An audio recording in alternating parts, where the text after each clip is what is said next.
예수를 본받아 224번째 시간입니다. 오늘 말씀의 범위는 요한복음 11장 17절로 44절이며 제목은 나사로가 죽음 후에 밝힌 세계입니다. 나사로의 무덤에 당도한 예수님은 사람들에게 무덤을 막고 있는 돌을 옮겨 놓으라고 말씀했습니다. 예수님의 명령에 따라 무덤을 막고 있던 돌은 옮겨졌습니다. 예수님이 돌을 옮길 수도 있었지만 돌을 옮기도록 명령하신 이유는 하나님의 일에 사람들의 협력을 원하셨기 때문입니다.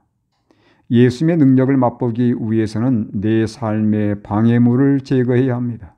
돌이 옮겨지자 예수님은 하늘을 우러러보시고 아버지여 내 말을 들으시는 것을 감사하나이다. 항상 내 말을 들으시는 줄을 내가 알았나이다.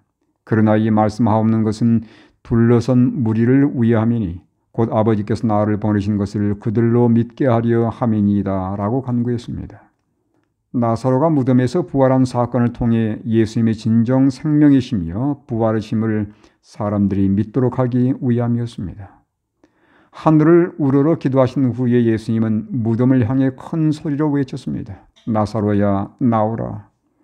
그 순간 수족이 배로 동인 채로 나사로는 무덤에서 일어나 나왔습니다.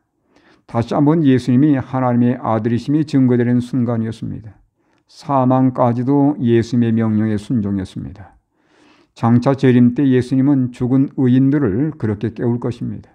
그 부활이 바로 생명의 부활입니다. 예수님의 기도는 응답을 받았습니다. 예수님의 기도가 능력 있는 비결은 무엇일까요? 요한은 능력 있는 기도에 대해서 이렇게 서술하고 있습니다. 요한일서 3장 22절로 23절의 말씀입니다. 무엇이든지 구하는 바를 그에게서 받나니 이는 우리가 그의 계명을 지키고 그 앞에서 기뻐하시는 것을 행함이라. 그의 계명은 이것이니 곧 그 아들 예수 그리스도의 이름을 믿고 그가 우리에게 주신 계명대로 서로 사랑할 것이니라. 예수님은 항상 아버지를 철저히 믿고 의존함으로 그분을 기쁘시게 하셨고 하나님의 계명을 온전히 순종했기에 그분의 모든 기도는 응답을 받았습니다.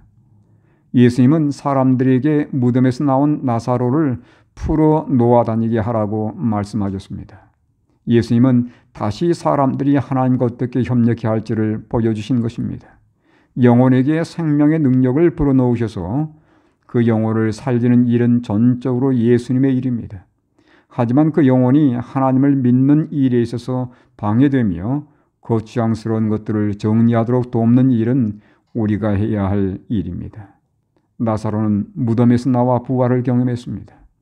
나사로가 죽은 지 나흘 만에 부활을 경험했지만 그가 죽어있는 동안 천국이나 지옥을 다녀왔다는 얘기는 성경에 전혀 기록되어 있지 않습니다. 사후 세계에 대한 나사로의 침묵은 사람이 죽은 후에는 아무것도 알지 못하는 무의식 상태라고 말하는 성경의 가르침을 입증해주는 증거입니다.